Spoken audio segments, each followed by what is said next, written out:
Hey, hello there, RJB here, and today we're gonna look at a match between GangNamLife and Byul. At least I hope it is Byul here on the yellow Protoss on the bottom corner of the map. Not sure if it's actually him, but this is from Byul's autosave.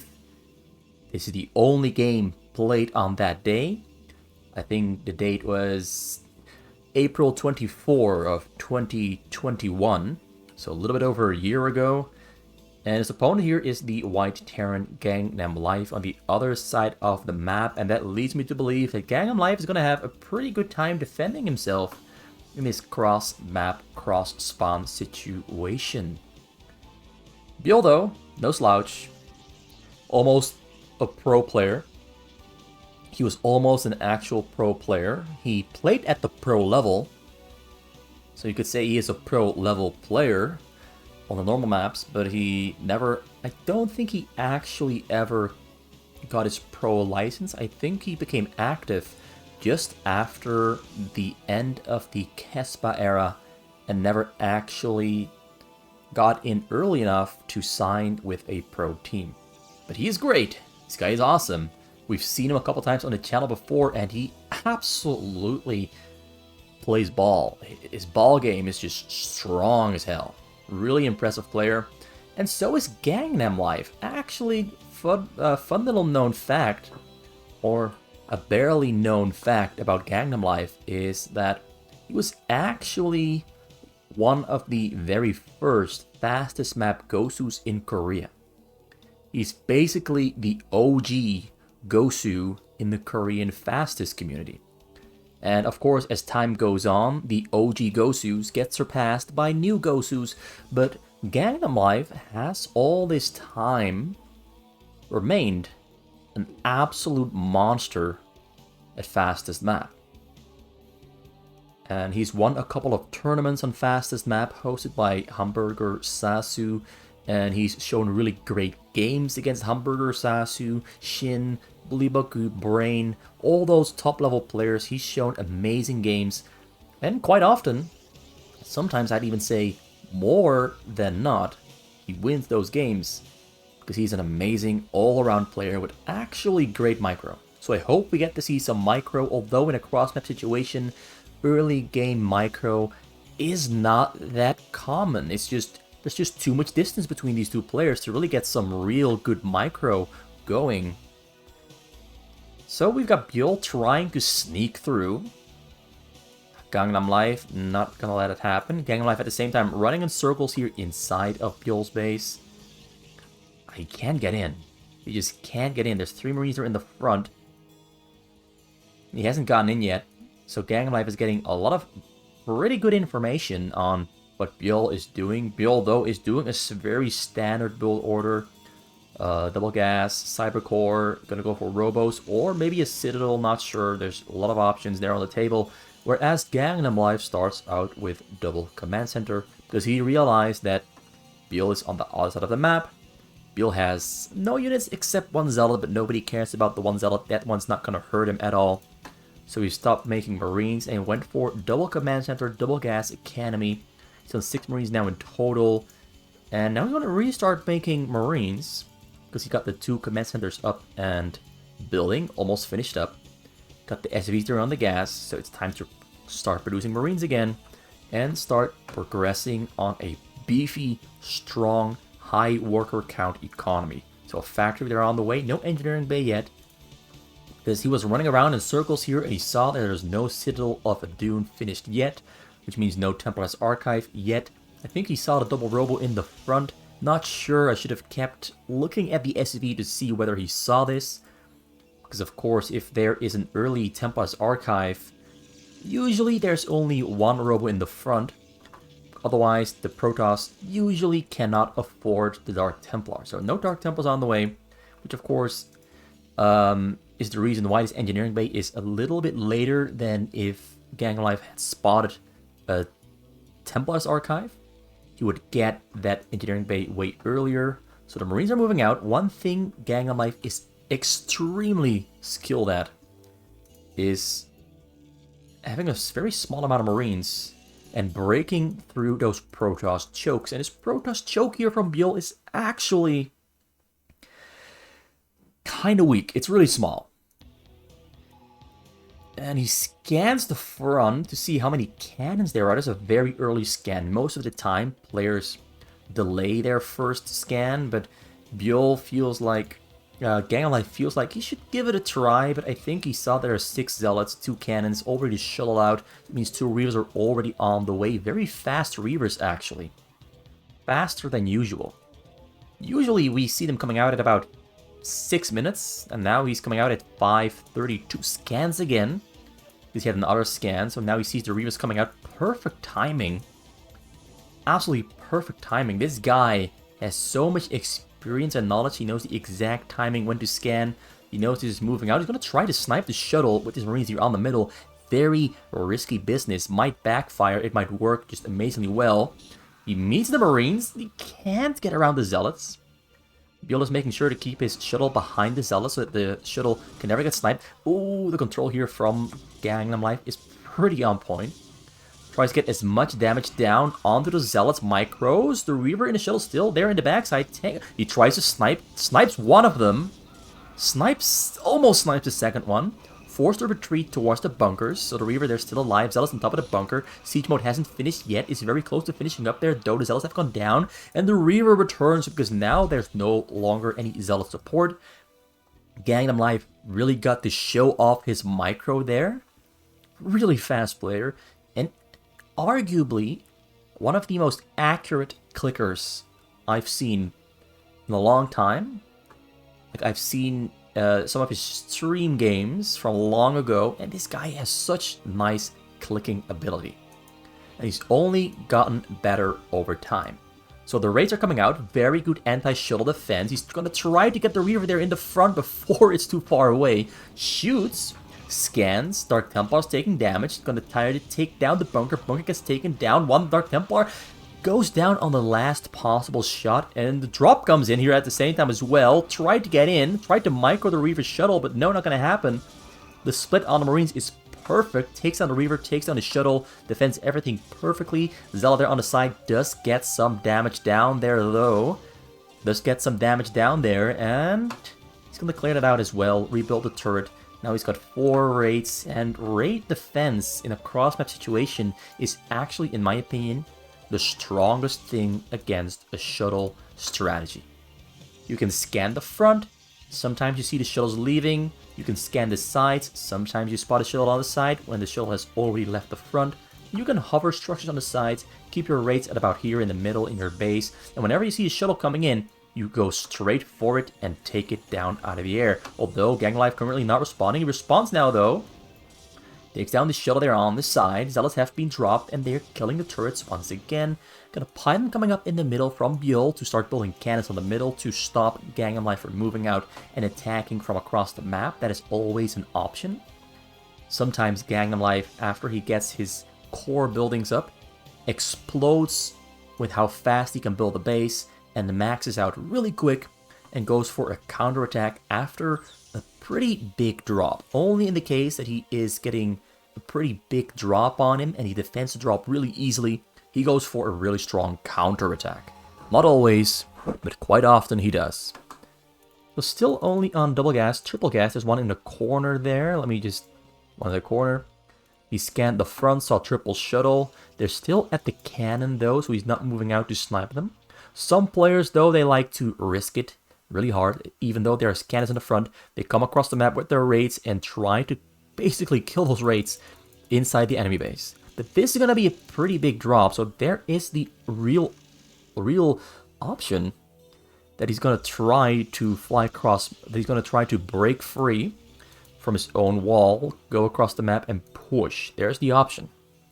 It's a pretty big drop. I think I see about 5 shuttles there, 2 more on the way for a total of 7. A lot of units are on the low ground, ready to go. Scans again, scans the front, sees them being loaded up.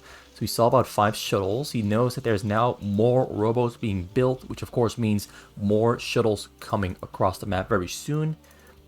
And we have some advanced technology, but nothing from the final Tech 3 just yet. I can't pronounce it properly. tech tree. Tech tree.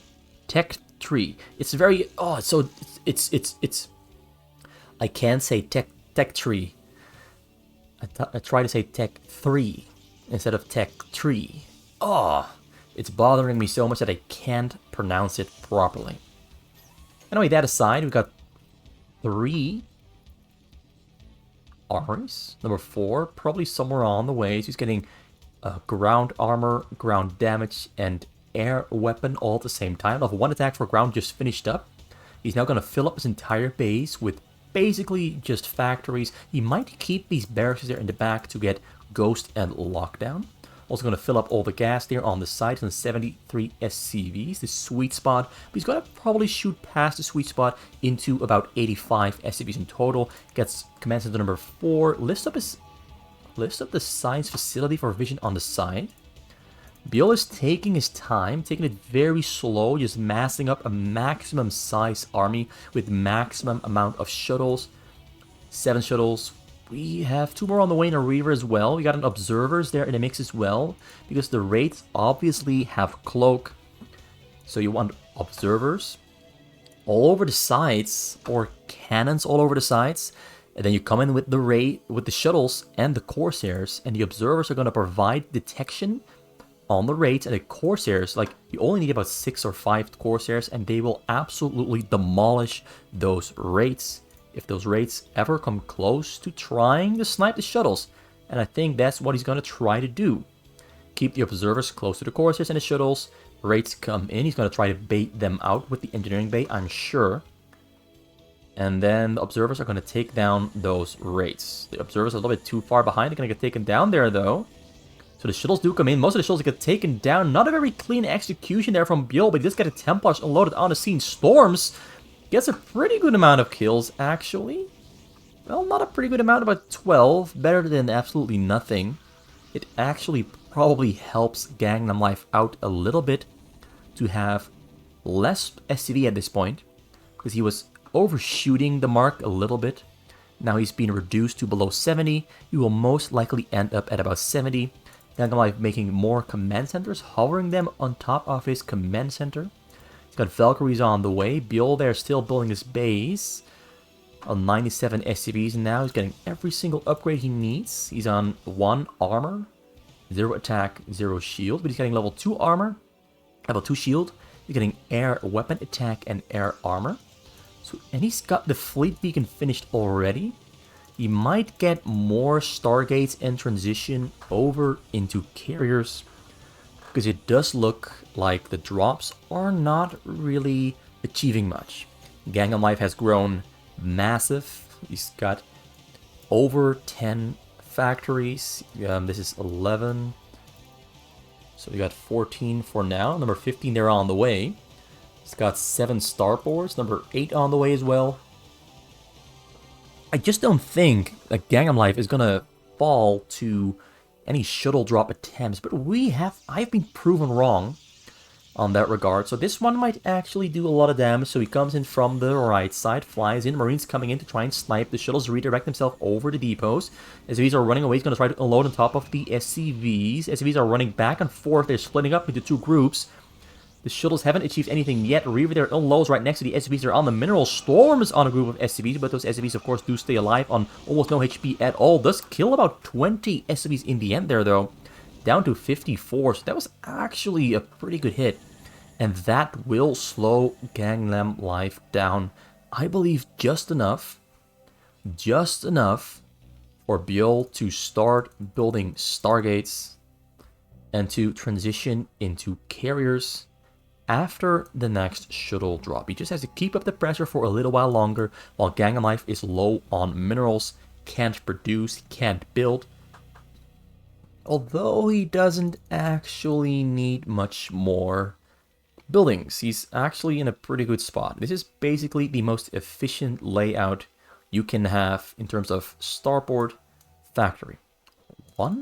There's 1 single observer in there. It survived the turrets earlier with only 3 HP. It's getting some pretty useful vision. You can now see exactly where those Valkyries are in the base. We should give him the option to fly in over the top side right here, because that is the furthest away from the the observers. Although now the observers have yeah, the Valkyries have slightly relocated to a more neutral position there in the base. They can go top, bottom, both directions. Drops should be easy to defend. Empty shuttles suiciding themselves to open up supply space. They're just flying into turrets, opening up space. Got 2 drops being loaded up. One's going to come in from the bottom, one from the right side. Byul has slowed down his play tremendously. His APM is much lower than before, but he's got everything prepared that he wants to. He's just waiting for the transition into carriers. He's getting arbiters on the way. I think he's got stages finished up. Dark Templars are being built. Arbiters are being built. And he's building a gateway-based proxy here on the right side of the map. I think he's going to go in first with the right one, secondary with the left one. Maybe both at the same time. The Valkyries can't be on both sides at the same time. So right side drop there, going to snipe this one very easily. And then the bottom side drop there coming in at the same time. SVs are not running away. SVs are going to get hit. SVs run away.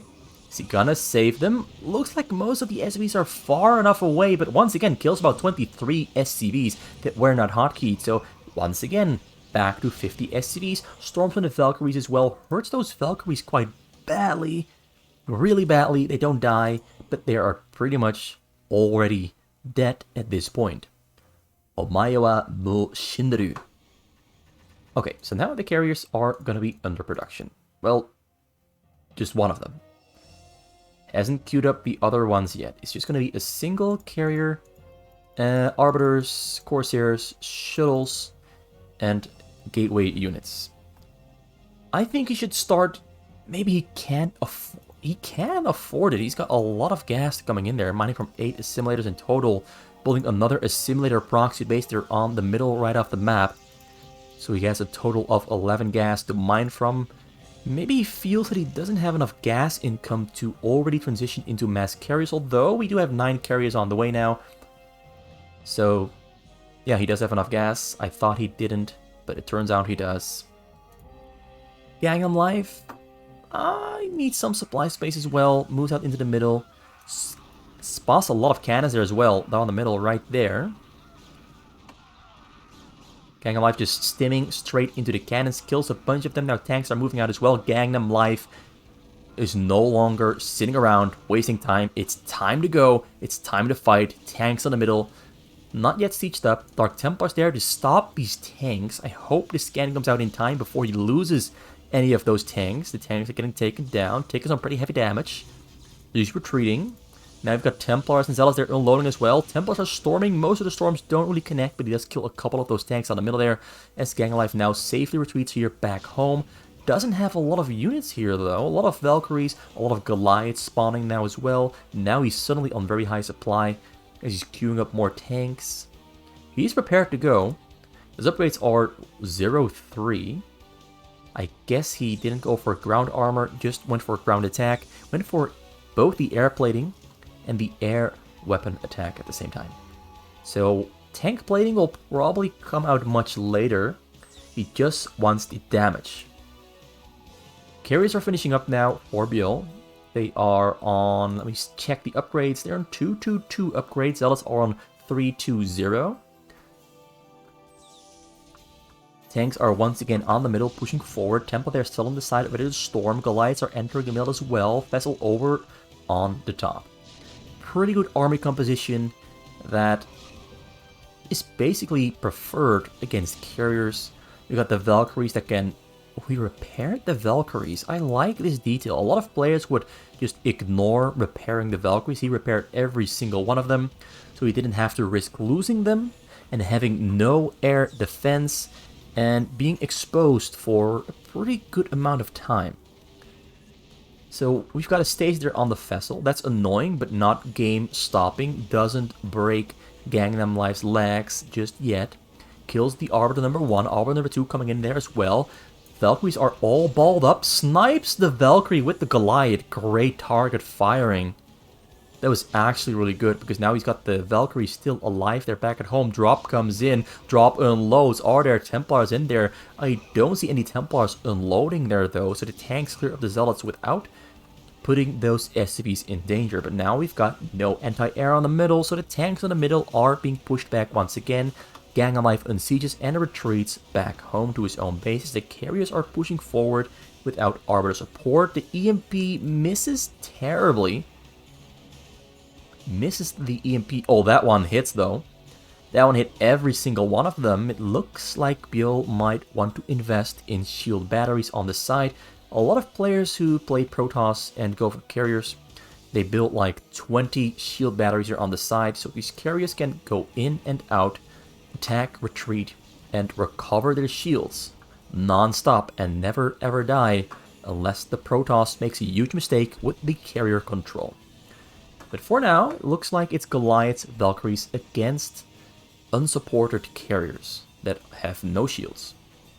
And that's a really good situation for GangNamLife because he only has to get some target firing done on those carrier bodies, or have the interceptors return to the carriers and have the Valkyries use their AoE damage on the carriers, like right here. He's building shield batteries now though, but he did lose 2 carriers. I think he had 11, now he's got 9. Tanks are just rolling over the middle, not sieging up because only 3 cannons. Units from here back at home, we got Templars, Zealots, and Dark Templars ready to clear out these units on the middle. I don't see a science vessel anywhere on the map. He does have a lot of scans, and he scanned again. Scanned the side there, saw all of the shield batteries now getting attacked from the side. Valkyries are defending. On the middle, we've got Dark Templars, Zealots, and regular Templars. Moving forward, scans the Dark Templar, so he's going to clear this out there on the middle with the Goliaths.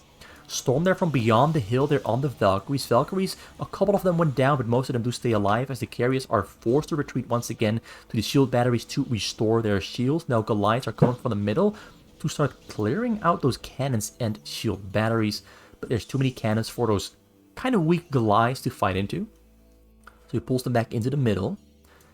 A lot of gateways there on the side. Stargates are on the bottom side. The base itself not really well filled out. But if we take everything into account that's spread out over the map, he has a lot of production, a lot of structures, but maybe not enough control. There's just not enough control for the Protoss. He does have 3 directions to go from, to attack from. But at the moment, GangNamLife holds the middle, but I feel he's going to lose it because he got a couple of Dragoons there. Pretty strong against Goliaths.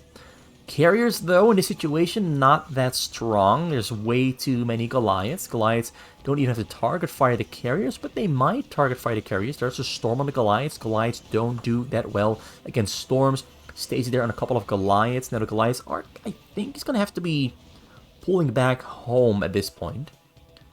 More units are under production. Carriers are pushing back. The Templar did his job as well. Got 1 kill, but I think its main goal was reducing the HP, make it easier for the carriers to clear out the Goliaths. So units are returning home. GangNamLife is very rapidly producing. His APM shooting all the way back up to 270. It was at about 200 for a long time, but when the fighting starts, his APM goes right back up. Whereas Byul is just cruising on a moderate 140, 150. It doesn't really take that much APM to control your carriers when you're as accurate at clicking as Byul is. Splits up the Valkyries. The Arbiter kind of gets a decent stasis, but not a great stasis. Oh, Shuttle there flies and sneaks in. 3 Templars. GangNamLife runs away a little bit late, loses about 30 of his SCVs. Loses more, they're on the gas. The carriers are breaking through as well. Valkyrie's out of position, now returning back to the carriers. Carriers might want to retreat and restore their shields though. And yeah, they've done their job. They are retreating to the shield batteries, slowly getting as much as they can. Valkyries can't chase them because there's cannons and a Templar. So basically what Byul just wanted to achieve was open up a pathway, and under all the confusion of all the interceptor particles, fly a shuttle, and it's just hard to spot. GangNamLife did spot it a little bit too late, and the shuttle hit the SCVs. But GangNamLife doesn't care. He's not rebuilding his SCVs. He's on 49. He just wants a bigger army. Sometimes when the Terran is rich, getting dropped is a saving grace. It just makes you stronger. You have more supply space for more tanks, more Goliaths, more Valkyries, more whatever you want to use to fight against the Protoss. So once again, comes in with carriers. No shuttle this time around to to fly in under the protection of the carriers. Just a fight there on the side while GangNamLife is trying to push through the middle. Dark Templars and High Templars storming. Scan's gonna have to kill those Dark Templars very quickly. Templars have run out of energy for Storm, so he's gonna push through the middle very slowly. Carriers are taking heavy damage from those Valkyries. Like, the Valkyries don't have to do much, they just have to hang there, attack the Interceptors, and at some point the Interceptors return to the carrier, and the Interceptors pull the rockets from the Valkyries into the carriers, and the carriers take damage. It's a really, really nice way of playing against carriers. And the only real way the Protoss can fight against it is with Arbiter Stasis.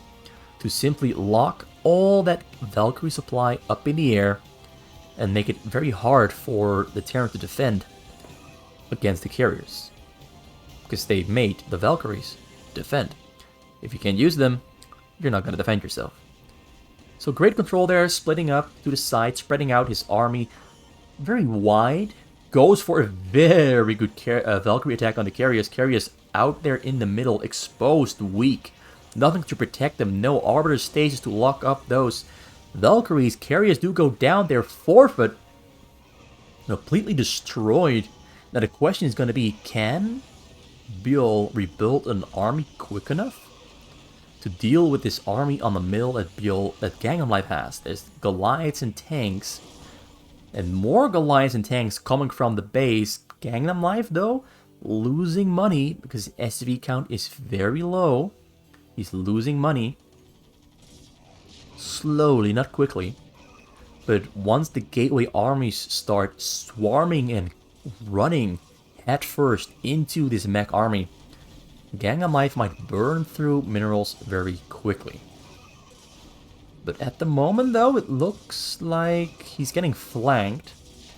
And because the Goliaths don't do that great against the Dragoons, he does lose his army there on the middle.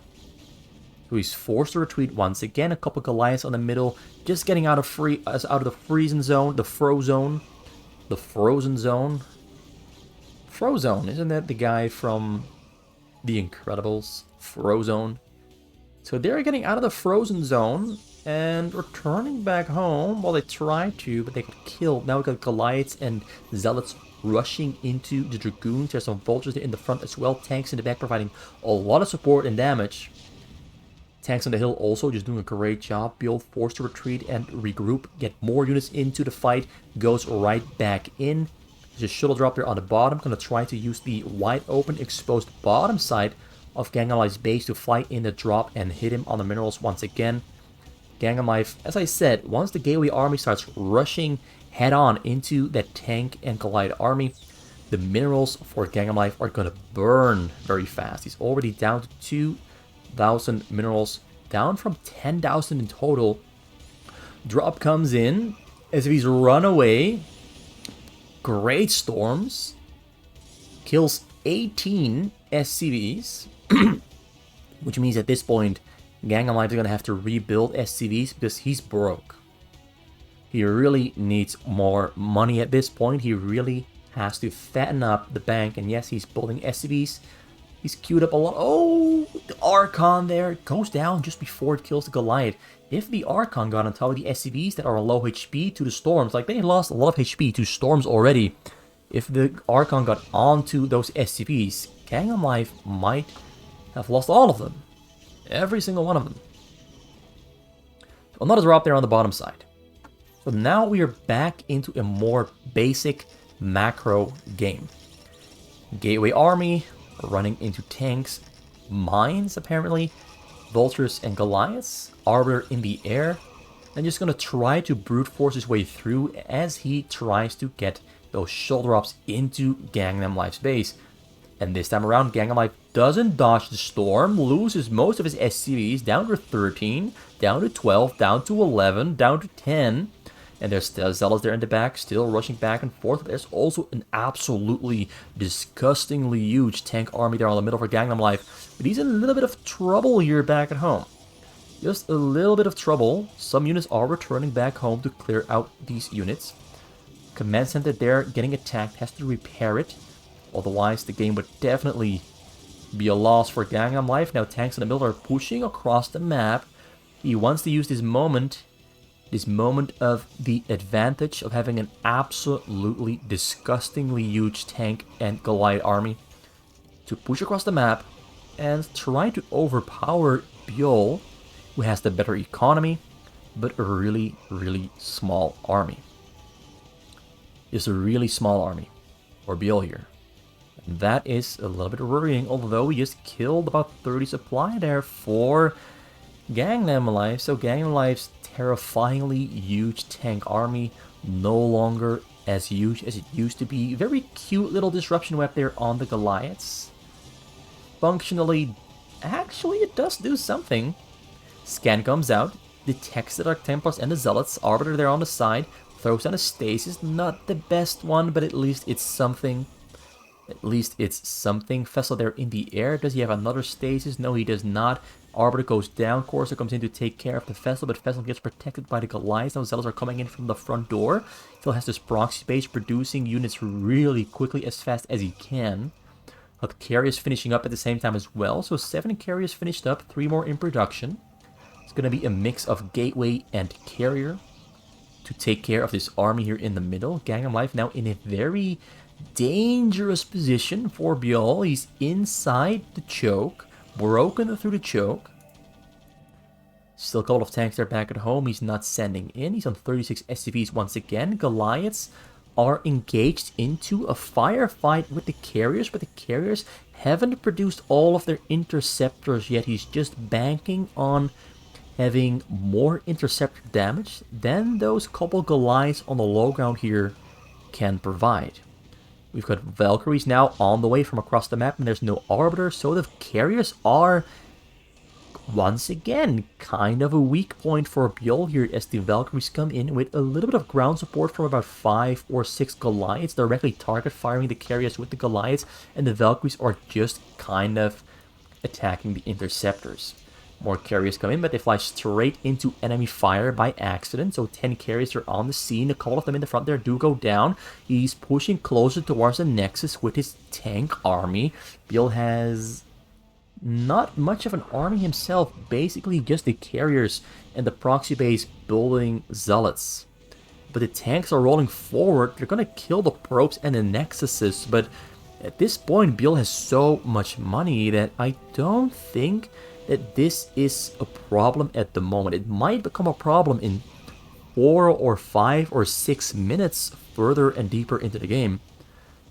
When he starts running out of money, he currently has on 19 probes, only mining a little bit of gas there on both bases. He's building a proxy mineral base there though, with his base there on the middle right.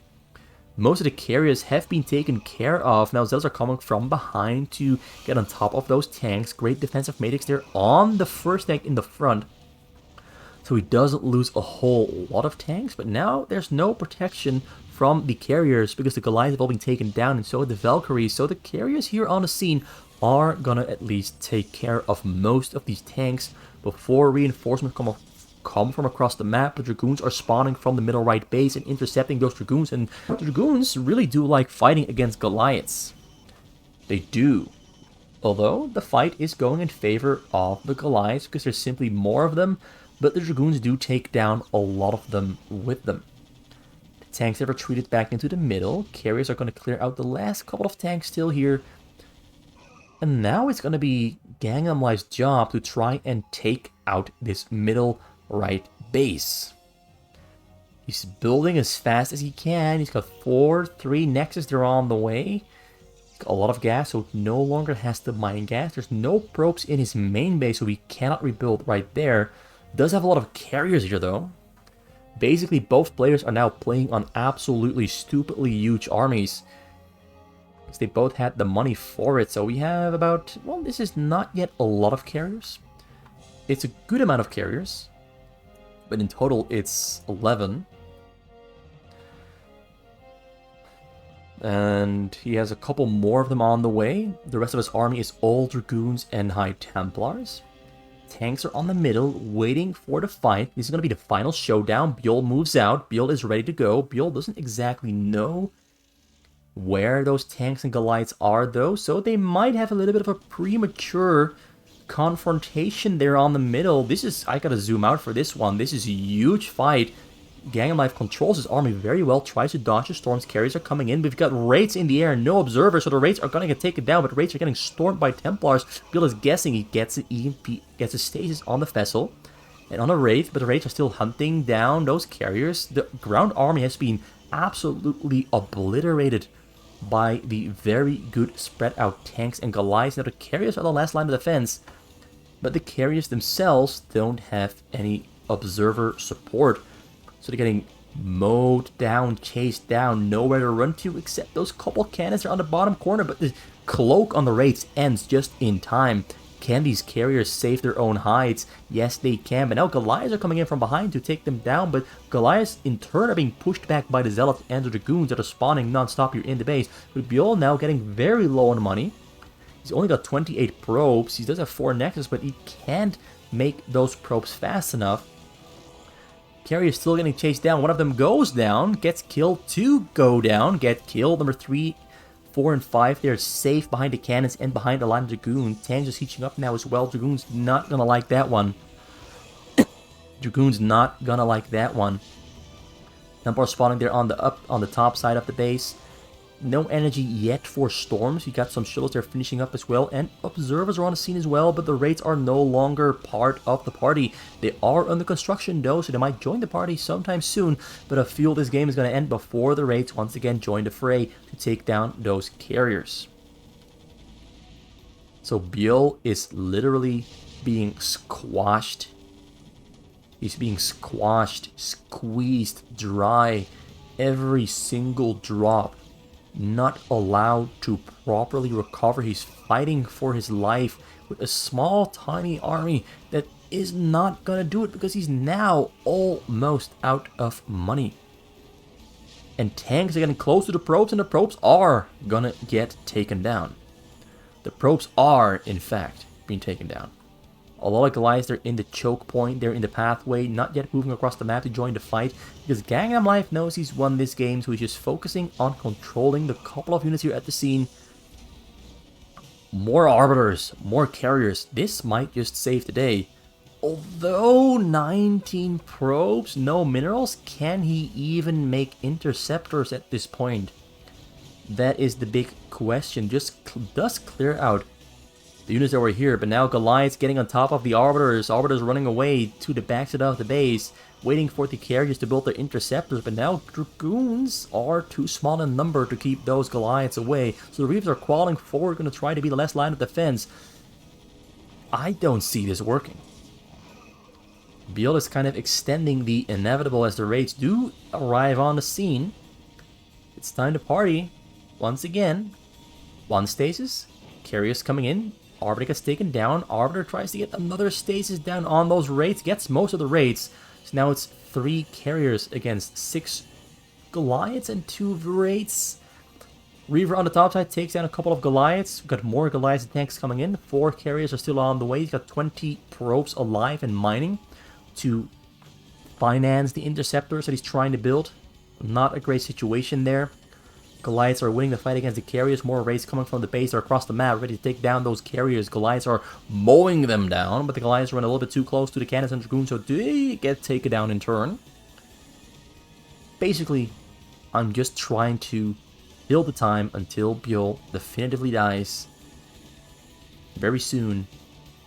Anytime now. Scans on the probes. Probes getting taken down. Gets a couple of them. Only 2 of them. Now that's a better shot. Slowly taking down the probes. Slowly. Carrier's doing a pretty good job, actually. But the Interceptors are dying pretty quick as well. Now it goes directly for the carrier bodies. He's... Whoa, this is painful to watch at this point. But really... Oh, okay, that's a beautiful way. This is going to be the end screen. Let's just make this the end screen. I like this one. So yeah, that's it. GangNamLife gets taken down by Byul, showing a very strong Terran. Both players playing a very strong performance, but the cross-map situation just made it hard for Byul to consistently keep on attacking. And if you cannot consistently do damage against a player of the level of GangNamLife, things are just not gonna go well in the long run. He was close, though. He was close to fatally wounding GangNamLife a couple of times, but it just wasn't happening. Not today.